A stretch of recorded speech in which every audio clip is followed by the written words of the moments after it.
The great hall of the conclave stretched upward like a cathedral made of living crystal. Light bent and twisted through its walls, casting strange shadows across the faces of the 12 most powerful beings in the known galaxy. They sat in a circle, each one representing a species that had ruled the stars for thousands of years. And in the center of that circle stood a single human woman in chains. Captain. Lara Vance kept her back straight and her eyes forward. The chains were heavy, designed for creatures 3 times her size, but she refused to let them drag her down. Around her, the conclave members whispered in languages older than human civilization. She understood none of their words, but she understood their tone perfectly. They had already decided her fate. The Arbiter rose from his seat. His name was Siltheric, and he belonged to a species called the Cathari. He stood nearly 3 meters tall, with a body covered in dark plates and 4 arms that ended in sharp claws. His face was insect-like, with large compound eyes that reflected Ilara's image 1,000 times over. When he spoke, his mandibles clicked together like stones.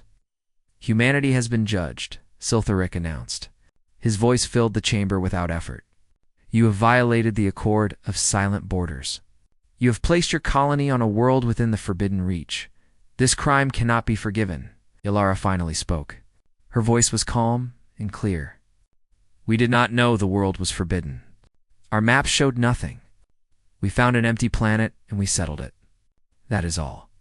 Siltheric's compound eyes seemed to darken. "Ignorance is not innocence, human. The Forbidden Reach has been sealed for 10,000 years. Your presence there awakened things that should have stayed asleep. 3 of our patrol ships were destroyed before we contained the threat. 47 Cathari soldiers died because of your carelessness. "Then punish me," Ilara said. "Punish the leaders." "But my crew followed orders. They are innocent." A sound rippled through the conclave. It might have been laughter. The representative of the Valkyrie Dominion, being made of flowing silver liquid contained within a humanoid shell, leaned forward. "You misunderstand, Captain. This is not about punishment. This is about prevention. Humanity is young, reckless, dangerous. You reach for things you do not understand. You push boundaries that exist for good reason. If we allow this behavior to continue, you will destroy yourselves and take others with you."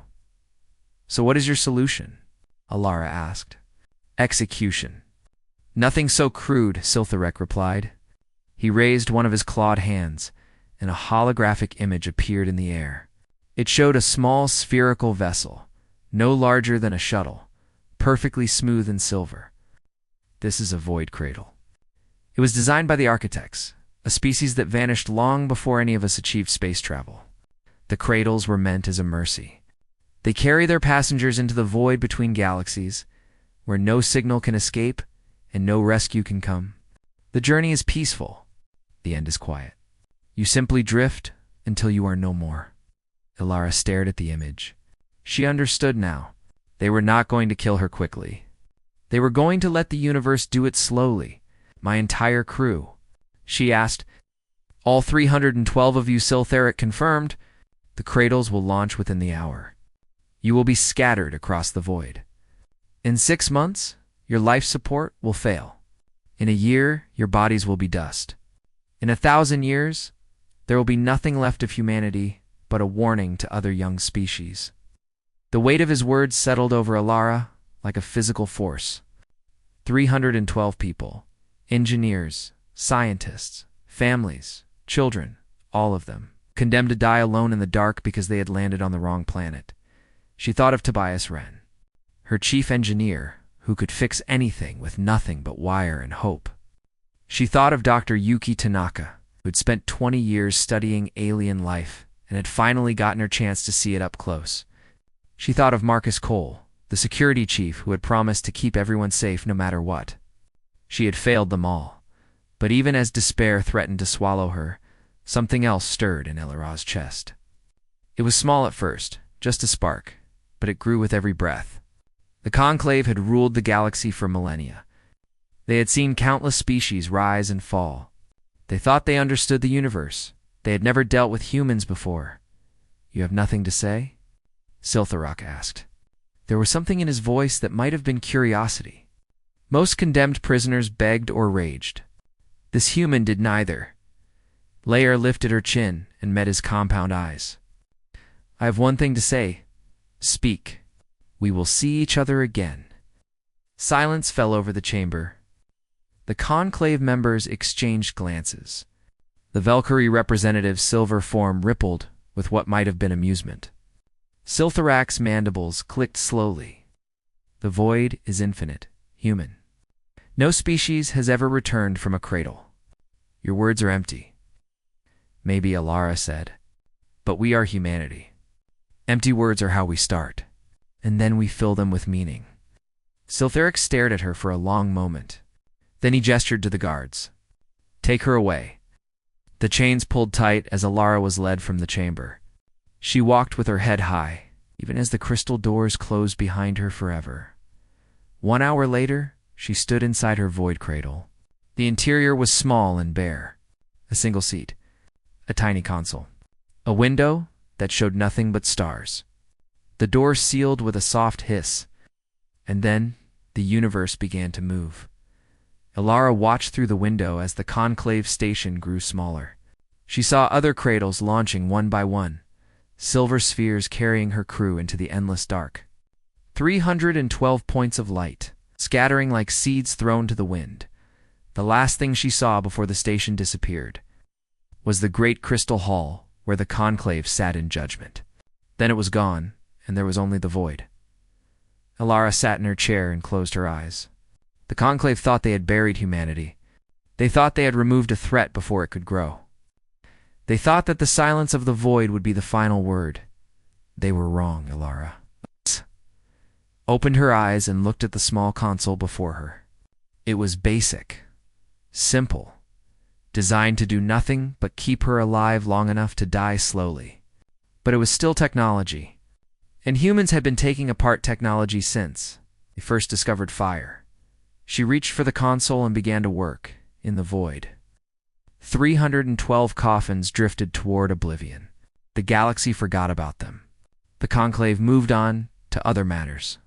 Humanity became nothing but a story told to frighten young species. But inside those coffins, humans were still breathing, still thinking, still refusing to accept the fate that had been chosen for them. The conclave had made a mistake. They had looked at humanity and seen a young, reckless species that needed to be controlled. What they should have seen was a species that had clawed its way up from caves and conquered a planet that tried to kill them at every turn. A species that had looked at the stars and said, we will go there even though we have no way to survive the journey. Humanity did not know how to die quietly, and in the silence of the void, they were about to prove it. 18 months had passed since the cradles launched into the void. 18 months of darkness. 18 months of silence. The life support systems had been designed to last 6 months at most. By every calculation the conclave had made, the humans should have been dead for a year. Alara Vance was very much alive. She sat in the dim light of her cradle, surrounded by pieces of metal and wire that she had pulled from every surface she could reach. The walls around her were stripped bare in places, revealing the ancient machinery beneath. Her fingernails were cracked, and her hands were covered in small cuts. But her eyes burned with a fire that the void could not extinguish. The console in front of her flickered with data streams that she had never been meant to see. In the first week of her imprisonment, she had discovered that the cradle's systems were not as simple as they appeared. The conclave had used these vessels for 10,000 years, but they had never truly understood them. They had taken tools built by the architects and turned them into instruments of death without knowing what they really were. Alara had taken those tools apart piece by piece. She had learned their language, and what she had found changed everything. The void cradles were not prisons. They were seeds deep within the cradle's systems. Buried under layers of dormant code, she had discovered construction protocols. The architects had designed these vessels to carry the knowledge of entire civilizations. Each cradle contained compressed matter converters, machines that could break down any material and rebuild it into something new. Each cradle held nano-assemblers, microscopic robots that could construct anything from ships to cities. Each cradle stored blueprint. archives filled with technology that the modern galaxy had forgotten even existed. The architects had not built coffins. They had built forges. They had meant for these vessels to seed new worlds, to rebuild civilizations after catastrophes, to ensure that life would always find a way. The Conclave had taken these magnificent machines and wasted them as execution chambers. Alara smiled in the darkness. The Conclave had made a terrible mistake. She activated the quantum pulse transmitter she had built from spare parts. It was crude and weak, but it could reach across the void to other cradles. She sent out a signal and waited for 3 days. Nothing came back. Alara began to fear that she was alone, that the others had not survived, that she was the only human left in the universe. Then on the 4th day, a response arrived. "Captain, is that you?" The voice was scratchy and broken by static, but Alara recognized it immediately. "Tobias," she said. Relief flooded through her chest. "You're alive." "Barely," Chief Engineer Tobias Wren replied. "I've been living on recycled water and dreams for 6 months, but I figured out how to extend the life support. These cradles have systems the Conclave never activated." "I know," Alara said. "I found the construction protocols." There was a pause. Then Tobias laughed. It was a rough sound, full of disbelief and wonder. "You found them too? Captain, do you know what this means?" "It means we're not going to die out here." Over the following weeks, more signals came in. Dr. Yuki Tanaka had survived by rationing her supplies and entering a self-induced hibernation state. Sergeant Marcus Cole had spent his time exercising in the tiny space, keeping his body and mind sharp. Navigator Chen Wei had mapped the void around him using nothing but the stars. Visible through his window, 47 humans had survived. 47 seeds scattered across the emptiness between galaxies. Alara organized them into working groups. Tobias led the engineering team, analyzing the architect technology and figuring out how to activate it. Yuki studied the data archives, learning everything she could about the ancient species that had created these vessels. Marcus kept morale high, reminding everyone that they were not alone, even though they floated in separate prisons, millions of kilometers apart. The breakthrough came 3 months later. Yuki's voice crackled through the quantum network, trembling with excitement. "I found something," she said. "The architects didn't go extinct. They transcended. They evolved beyond physical form and left the galaxy behind. But before they did, they created the cradles as gifts for species that would come after them. They wanted to give future civilizations the tools to grow and explore and build. The cradles were supposed to be launching points for new beginnings, and the Conclave turned them into death sentences," Marcus growled. "They didn't know," Yuki said. "Or maybe they knew and didn't care. Either way, they've been throwing away technology that could have changed the galaxy for 10,000 years. Alara listened to this and felt something shift inside her. The anger she had carried since her sentencing cooled into something harder and more focused. The Conclave had tried to erase humanity. They had thrown her people into the void like garbage. But they had given them the keys to a kingdom they didn't know existed. "A bias," she said. "Can the cradles merge?" There was a long pause. "What do you mean, Captain?" "The construction protocols? They're designed to build things. Can they build a ship? A real ship? Something we can fly home in?" Tobias was silent for nearly a minute.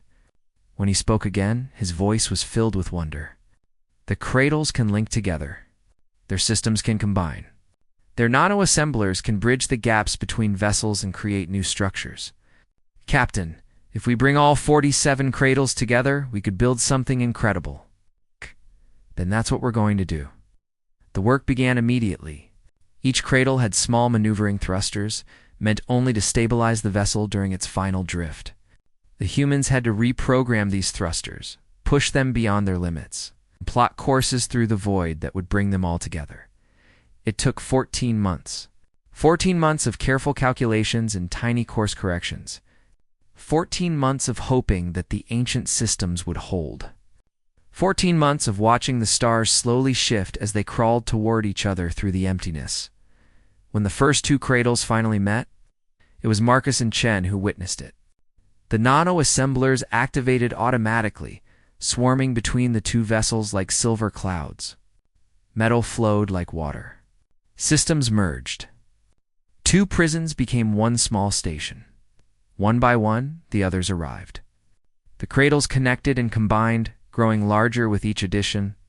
Hull plating formed from nothing. Power systems linked together and multiplied. Weapons systems that had been dormant for millennia came online and integrated. Ilara's cradle was the last to arrive. She watched through her window as the structure that her people had built grew larger and larger in her view. It was beautiful, sleek and deadly. It looked like a blade made of silver and shadow. It bristled with weapons that bent space itself. Its engines hummed with power that the Conclave had never dreamed of. When her cradle finally merged with the ship, Ilara felt the vessel welcomed her like an old friend. The systems responded to her thoughts. The ship knew her. It had been waiting for her. She made her way to the bridge, walking through corridors that smelled of fresh metal and new beginnings. Her crew was already there, gathered around control stations that seemed to grow from the floor itself. 47 humans who should have been dead. 47 survivors who had turned their coffins into something wonderful. Tobias looked up as she entered. He was smiling. "What do we call her, Captain?" Ilara walked to the main viewport and looked out at the void. The distant glow of the galaxy hung before her like a promise. She thought about everything they had endured. She thought about the sentence the Conclave had passed. She thought about the fear they would feel when they saw what humanity had become. "The Reaper's promise," she said. The name settled over the bridge like a blessing. Around her, her crew nodded. They understood. The Conclave had tried to reap humanity from the stars. Now humanity would return the favor. Ilara took her seat in the captain's chair. The controls responded to her touch like extensions of her own body. On the view screen, the galaxy waited. "It set a course for home," she ordered. "It's time to show the Conclave what happens when you bury humans in the dark." The Reaper's promise turned toward the light and began to move. The journey back to the galaxy took 6 months. 6 months of learning the ship. 6 months of training with weapons that should not have existed. 6 months of preparing for a confrontation that would change the course of history during this time. The humans discovered the true depth of what the architects had left behind. The Reaper's promise was not just a ship. It was a living thing, a vessel that grew and adapted based on the needs of its crew. When Tobias needed better tools to understand the engine systems, the ship created them. When Yuki wanted access to deeper archives, new terminals appeared in her laboratory. When Marcus trained his security teams, the corridors transformed into practice areas. The ship learned from its crew. And the crew learned from their ship? Ilara spent hours in the captain's chair, connecting her mind to the vessel's systems and exploring its capabilities. The Reaper's promise could do things that violated every law of physics she had been taught. It could bend space around itself, creating shortcuts through the void. It could generate fields that disrupted other ship systems without destroying them. It could heal its own wounds using matter pulled from the vacuum itself. But most importantly, it could send signals across the entire galaxy. And that was how they learned what had happened to humanity in their absence. The news arrived in fragments. Intercepted communications and data packets that painted a picture of loss. The Conclave had moved quickly after the sentencing. Human colonies had been evacuated and redistributed to other species. Human technology had been confiscated and studied. Human history had been rewritten to serve as a warning. In the official records of the Conclave, humanity was extinct. A failed experiment. A species that had reached too far and paid the price. Ilara read these reports in silence. Around her, the bridge crew watched and waited. They had all lost something. Families, homes, everything they had built. Marcus broke the silence. "They erased us." "No," Ilara replied. "They tried to erase us. There's a difference." "What's our move, Captain?" Chen asked. "Do we attack? Do we try to retake our colonies?" Ilara considered the question carefully. The Reaper's promise was powerful, perhaps the most powerful vessel in the galaxy. But there were only 47 humans aboard. They could win battles, but they could not win a war. If they struck blindly, they would be destroyed eventually. She needed to be smart. She needed to make the Conclave fear them without giving them a reason to unite completely. She needed to show strength without committing to a fight she couldn't win. "We don't attack," she said finally. "Not yet. First, we remind them that we exist. We show them what we've become. We let them see us and fear us. And then we make them an offer they can't refuse." The Reaper's promise emerged from the void at the edge of Conclave space 3 weeks later. The location was carefully chosen. This sector was controlled by the Velkhari Dominion, one of the most powerful members of the 12. A patrol fleet of 15 warships guarded the border. Watching for pirates and smugglers, they were not prepared for what came through the darkness. The patrol commander was a Velkhari named Thexus. Their liquid silver form rippled with confusion as their sensors detected the unknown vessel. It was large, easily twice the size of any ship in their fleet. Its design matched nothing in their databases. Its energy signature was off the charts. Thexus opened a communication channel. "Unknown vessel, this is Commander Thexus of the Velkhari Dominion. You are entering restricted space. Identify yourself immediately." The response came in perfect Velkhari, without accent or hesitation. "Commander Thexus, I am Captain Elara Vance of the human vessel Reaper's Promise.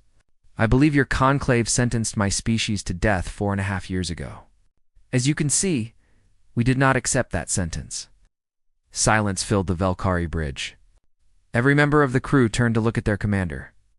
Thexus's form destabilized for a moment, silver liquid sloshing inside their containment shell.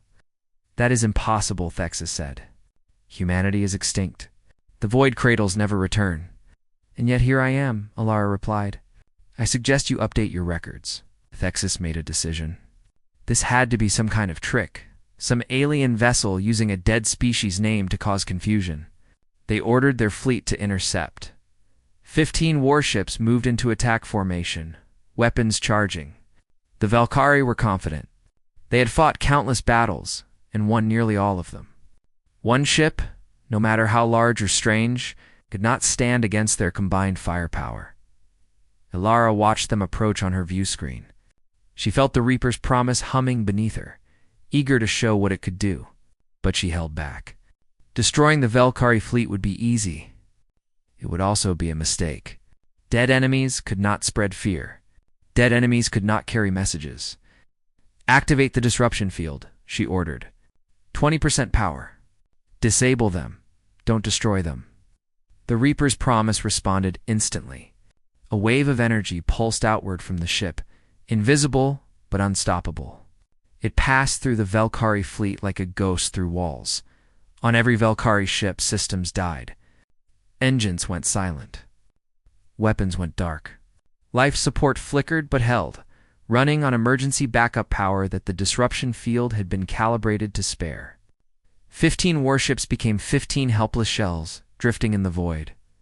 Thexus stared at their darkened console in disbelief. Their crew was shouting, trying to restore systems that refused to respond. In the span of seconds, it had gone from confident hunters to helpless prey. Elara's voice echoed through every ship, somehow transmitted through systems that should have been dead. "I could destroy you all right now. You know this? But I am not here for revenge. I am here to deliver a message." She paused, letting the silence stretch. "Tell your masters that humanity has returned. Tell them that the void cradles were not coffins but forges. Tell them that we built a ship from our prisons and we armed it with weapons their science cannot explain. Tell them that we are not asking for permission to exist. We are simply informing them that we do." Thexus found their voice. "What do you want?" "Recognition," Elara replied. "Humanity was sentenced for the crime of ambition. We were punished for reaching too far. But we have proven that we belong among the stars. The Conclave will acknowledge this truth, or we will force them to face it. The choice is theirs." The disruption field deactivated as suddenly as it had appeared. Systems flickered back to life across the Velkhari fleet. By the time their sensors were fully operational, the Reaper's Promise was already gone. vanished into the darkness between stars, Thexus stood alone on their bridge, surrounded by frightened crew members who had just witnessed the impossible. They thought of the Arbiter Siltharak, who had passed judgment on the humans. They thought of the Conclave, who believed themselves masters of the galaxy. They thought of the ancient stories about the architects, the species that had built wonders and then vanished. And they thought of the human captain, calm and confident, who had disabled an entire fleet without firing a single weapon. Thexus knew that everything was about to change. 3 days later, they delivered their report to the Conclave. The reaction was immediate and chaotic. Some demanded the report be buried. Others insisted on a massive military response. Still others argued for negotiation, pointing out that the humans had shown restraint by not destroying the patrol fleet. At the center of the storm sat Arbiter Siltharic, ancient and weary. He remembered the human captain standing before him in chains. He remembered her promise, "We will see each other again." He had dismissed those words as empty defiance. Now he understood they had been a prophecy. Siltharek looked at the recording of the Reaper's promise, ship that should not exist, built by a species that should be dead. He looked at the data showing its capabilities, power levels that matched the ancient architect vessels from legend, and for the first time in his very long life, the Arbiter of the Conclave felt afraid. Word of humanity's return spread through the galaxy like fire through dry grass. Every species with access to communication networks heard the story. A dead race had risen from the void. A single ship had disabled an entire fleet. The Conclave's judgment had been defied. Alara used this chaos to her advantage. The Reaper's promise appeared at strategic locations throughout Conclave space, never staying long enough to be engaged, but always long enough to be seen. Each appearance came with a broadcast, a message translated into dozens of languages and transmitted on every frequency. We are humanity. We were condemned to die in silence. We return not for vengeance, but for justice. The Conclave has 1 month to respond. The Conclave responded, but not in the way Alara had hoped. The hardliner species, led by the Valkyrie Dominion, the Syndicate of Orith, and the Crystalline Choir, demanded immediate military action. They argued that allowing the humans to operate freely would undermine the Conclave's authority. If one condemned species could return and make demands, others might try the same. The moderates counseled patience. The Torvani Collective and the Merchant Princes of Ashvin pointed out that the humans had shown restraint. They had not killed anyone. They had not attacked any settlements. Perhaps negotiation was possible, but fear won over reason. The hardliners assembled a fleet unlike anything the galaxy had seen in centuries. 10,000 warships gathered at the border of empty space, drawn from every corner of Conclave territory. Dreadnoughts the size of small moons. Carriers filled with fighter craft. Destroyers bristling with weapons. It was a force designed to annihilate anything in its path. Arbiter. Siltharok watched the fleet assemble from his station in the Conclave chamber. He had argued against this action, warning that the humans had access to architect technology that they did not understand. But his voice had been drowned out by louder ones. Voices demanding blood and vengeance. The fleet launched into the void. Following the Reaper's promise's last known position, Siltharic sent a private message to the fleet commander, a Valkyrie admiral named Toraxis. Be cautious. The humans are not what they seem. Toraxis dismissed the warning. They are 1 ship against 10,000. This will be over quickly. The fleet found the Reaper's promise floating in empty space, far from any star or planet. It hung there motionless, its silver hull gleaming in the distant starlight. Toraxis ordered the fleet to surround it, cutting off any escape routes. Then they opened a communication channel. Human vessel. This is Admiral Toraxis of the United Conclave Fleet. You are ordered to surrender immediately. Power down your weapons and prepare to be boarded. If you refuse, you will be destroyed. Lara's voice came back, calm and almost amused. Admiral Toraxis, I was wondering when you would arrive. I see the Conclave chose force over wisdom. That is disappointing, but not surprising. Surrender now, and your crew will be given quick deaths, Toraxis replied. Continue to resist, and we will make your destruction last for hours. I have a counter-offer, Elara said. Withdraw your fleet and return to Conclave space. Tell your masters that their show of force has not impressed us. Tell them that we still offer peace and recognition as an alternative to conflict. Taraxis's form rippled with anger. You dare? You are surrounded by 10,000 ships. You have no hope of victory. I am not surrounded, Elara replied. I am exactly where I want to be, and so is everyone else. Before Taraxis could respond, space began to change. Points of light appeared across the void, dozens of them, then hundreds. Each point grew larger and brighter until it resolved into a ship. Not conclave ships. Not human ships. Something different. Something old. They were void cradles. Hundreds of them, emerging from the darkness between galaxies. But they were not the simple spheres that the conclave used for executions. They were transformed, just as the human cradles had been. They were ships now, bristling with architect technology, crewed by beings who should have been dead. Elara watched the conclave fleet's sensor officers scramble to identify the new arrivals. She saw their confusion turn to fear as they recognized what they were seeing. These were not allies she had called. These were victims she had awakened. For 10,000 years, Elara broadcast to the entire fleet. The Conclave has used the Void Cradles to execute anyone who challenged their authority. Species that asked too many questions. Individuals who sought freedom. Leaders who refused to bow. You threw them into the void and forgot about them. She paused, letting her words sink in. But the cradles were not coffins. The architects designed them to preserve life, not end it. Many of those you condemned survived, just as we did. They were trapped in the void, unable to escape, unable to return.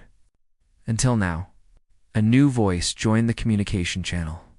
It was deep and resonant, belonging to a species called the Keth. I am Senior Engineer Vexus of the Keth Technical Authority. The Conclave exiled me 300 years ago for developing technology they deemed threatening. I have waited a very long time for this moment, another voice followed. I am High Mystic Soraya of the Torvani. My order was purged for heresy 8 centuries ago. The Conclave sealed us in cradles and cast us into the darkness. We never stopped believing that the light would find us again. More voices joined, one after another. Species that the Conclave had erased from history. Rebels and thinkers and dreamers who had been punished for refusing to conform. All of them awakened by a human signal sent from the Reaper's promise. All of them given the tools to transform their prisons. Into warships, Admiral Taraxis stared at the tactical display, showing hundreds of unknown vessels surrounding the Conclave fleet. Each one registered power levels matching or exceeding the Reaper's promise. The force that had been assembled to crush humanity was now itself surrounded by an army of the dead. How is this possible? Taraxis whispered. It's possible because the Conclave never understood what they had, Elara replied. You took the Architect's greatest gift and turned it into a weapon of cruelty. You filled the void with victims and assumed they would stay silent forever. But nothing stays buried. Nothing stays forgotten. Eventually, everything returns. The hardliner fleet commanders wanted to fight. They screamed at Taraxis to open fire, to attack before the enemy could strike. But Taraxis looked at the numbers and the power readings and understood the truth. This battle was already lost. What do you want? Taraxis asked. The same thing I wanted from the beginning, Elara said. Recognition. Justice. A place in the galaxy that we earned through suffering and survival. I am sending you the terms of our proposal now. You will present them to the Conclave. You will argue for their acceptance. And you will do this not because you believe in our cause, but because you understand the alternative. The terms appeared on Taraxis's screen. They were not harsh. They did not demand territory or tribute. They simply required the Conclave to acknowledge humanity and the other void-born species as equals, to end the practice of exile by cradle, to open the forbidden reach for study and exploration.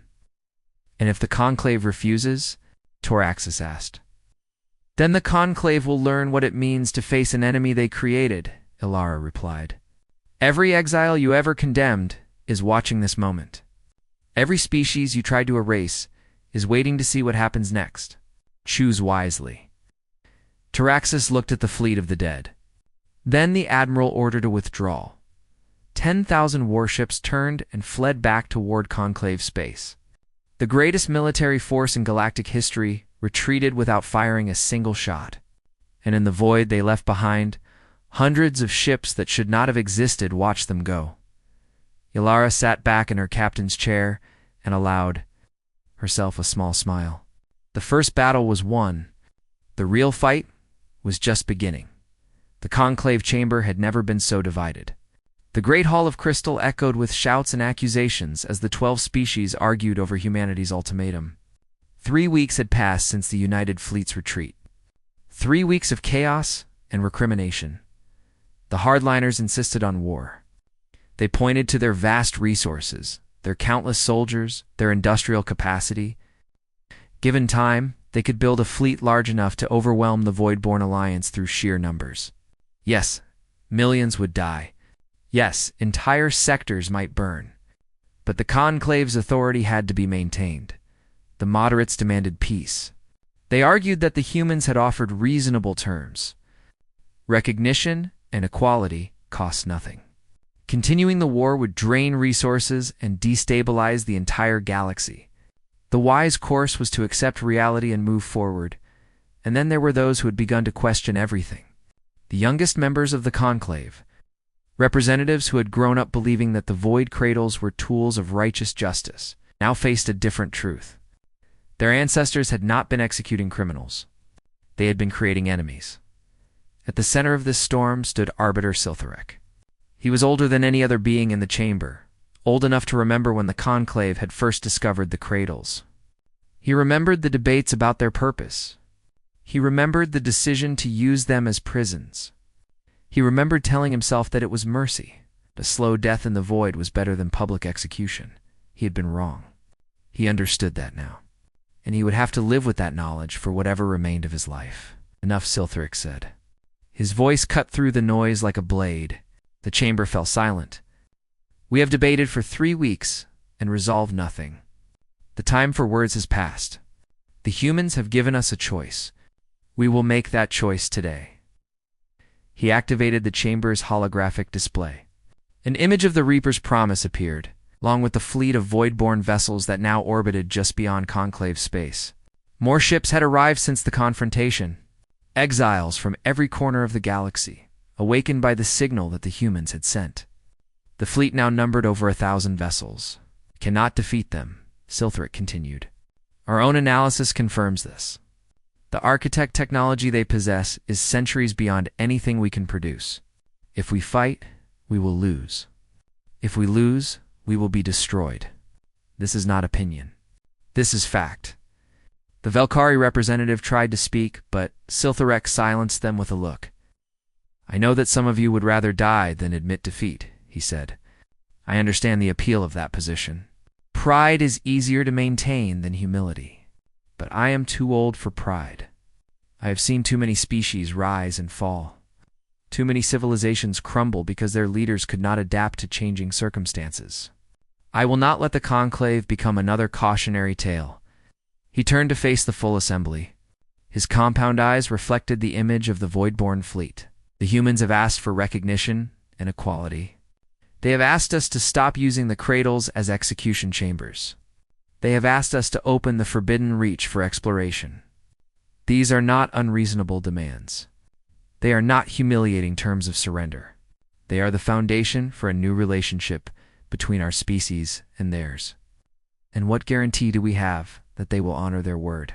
The Crystal Inquirer's representative demanded. They are young and angry. What stops them from demanding more once we show weakness? Nothing, Siltharic admitted. Just as nothing stopped us from condemning them to death for a minor transgression.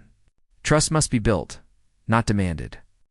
We can begin that process by accepting their terms. Or we can continue down the path of conflict and see where it leads. The vote was held an hour later. It was closer than anyone had expected. 6 species voted for acceptance. 4 voted for rejection. 2 abstained. The motion passed. Siltherax sent the message personally. He informed Captain Ilara Vance that the Conclave accepted her terms. Humanity and the other void-born species would be recognized as equals. The practice of cradle exile would end. The Forbidden Reach would be opened. Ilara's response was brief. We accept your acceptance. I will come to the Conclave chamber in 3 days to sign the treaty. I suggest you prepare. The ceremony was held in the Great Hall where Ilara had been sentenced to death 5 years earlier. The crystal walls glowed with the light of 1,000 floating orbs. Representatives of all 12 Conclave species were present, along with observers from dozens of neutral worlds who'd come to witness history. Ilara walked into the chamber wearing a simple uniform. No chains this time. No guards holding her arms. She walked as an equal, surrounded by members of her crew. Tobias Wren, Yuki Tanaka, Marcus Cole, 47 humans, would turn prisons into starships and silence into thunder. Behind them came the other Voidborn leaders. Vexus of the Keth, his gray skin marked with the scars of centuries in exile. High Mystic Soraya of the Torvani, her eyes glowing with an inner light that spoke of powers the Conclave had long feared. Dozens of others, representing species that had been erased from history, and were now returning to claim their place. Siltharok waited at the center of the chamber. He was the last of the original judges who had sentenced humanity. The others had died or retired. He alone remained to face what they had done. Ilara stopped before him. For a long moment, neither of them spoke. I remember you, Siltharic finally said. I remember your words when the sentence was passed. You said we would see each other again. I did not believe you. I know, Ilara replied. That is why I said it. Could have destroyed us, the Arbiter continued. Your fleet is powerful enough. Your cause is just enough. Many would have forgiven you for burning the Conclave to ash. Why didn't you? Ilara considered the question. It was one she had asked herself many times during the long journey back from the void. Because destruction is easy, she said at last. Any child can break things. It takes wisdom to build. Humanity has always been better at building than breaking. We build cities and bridges and ships that carry us between stars. We build families and communities and civilizations. We even build enemies into allies when we try hard enough. She looked around the chamber at the assembled species. Some watched her with fear, others with curiosity, a few with something that might have been hope. The Conclave tried to bury us in the dark, she continued, but they gave us tools instead of graves. They sent us into silence, and we answered with a symphony. They expected us to die quietly, and we came back louder than ever. That is what humanity does. We take the worst that the universe throws at us, and we turn it into something better. She turned back to Siltharic. I did not come here to destroy the Conclave. I came here to change it, to prove that there is a better way, to show that even the oldest mistakes can be corrected if we are willing to try. Siltharic bowed his great head. It was the first time in his long life that he had bowed to anyone. Then let us try, he said. The Treaty of Open Stars was signed that day. Humanity took its place among the powers of the galaxy. Not as the youngest species, but as a bridge between the old order and the new. The void cradles were decommissioned, transformed from instruments of death into symbols of renewal. The Forbidden Reach was open for exploration, revealing wonders that the architects had left behind for those brave enough to seek them. The Voidborn alliance became a permanent part of galactic politics. Species that had been separated by centuries of exile found common ground in their shared survival. New friendships formed. New alliances emerged. The galaxy was larger and stranger and more hopeful than it had been in 10,000 years. Ilara stood on the observation deck of the Reapers, its promise as it orbited above the Conclave station. The celebrations had ended hours ago, but she was not ready to sleep. She watched the stars turn slowly, each one a sun with its own worlds and wonders. Footsteps approached behind her. She did not need to turn to know who it was. Long day, Tobias said, coming to stand beside her. He held 2 glasses of something amber and warm. He offered one to her, Alara took it. Long 5 years? Do you think they'll ever really trust us? He asked. The conclave species, I mean. We scared them pretty badly. No, Alara said honestly. Fear doesn't disappear that easily. But trust isn't the goal. Respect is. They respect us now. They respect what we survived and what we built. That's a foundation we can work with. She took a sip from her glass. The liquid was smooth and strong, made from ingredients that had never existed on Earth. What happens next? Tobias asked. We explore, Alara replied. We build. We find the other cradles still drifting in the void, and we wake up whoever is inside. We study the architect technology until we understand it as well as they did. We make sure that no species ever gets thrown into the dark again. We do what humans have always done. We survive. We adapt. We make things better. One step at a time. Tobias raised his glass. To humanity. Alara raised hers to meet it. To humanity. We always find a way. They drank together as the stars wheeled overhead. The void that had been meant to be humanity's grave now stretched before them, full of possibility. The coffins had become forges. The silence had become a beginning, and somewhere in the endless dark, the spirits of the architects watched and smiled. Their gift had finally found worthy hands. The story of humanity was far from over. In truth, it had only just begun.